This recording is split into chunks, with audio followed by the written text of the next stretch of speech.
Magandang balita dahil makatatanggap ng 20,000 pesos service recognition incentive ang mga teaching at non-teaching personnel ng Department of Education. Ayon sa DepEd, alinsunod na rin sa direktiba ni Pangulong Ferdinand Bongbong Marcos Jr., nagtulungan sina Education Secretary Sonny Angara at Department of Budget and Management Secretary Amena Pangandaman upang may pagkaloob ang buong halaga na 20,000 pesos SRI para sa mga empleyado ng DepEd para sa taong 2024.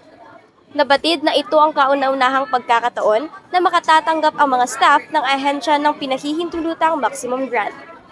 Sinabi ng DepEd na kasunod ng paglalabas ng Administrative Order No. 27 ng Office of the President, kaagad na sinimula ng DepEd ang pagproseso ng mga kinakailangang requirements para sa disbursement ng SRI 2024 na anilang pinakamalaki sa kasaysayan para sa DepEd. Ito si Blas Ataya Dinila, ang taga-atid ng impormasyon dito lamang sa Kislap, Colon.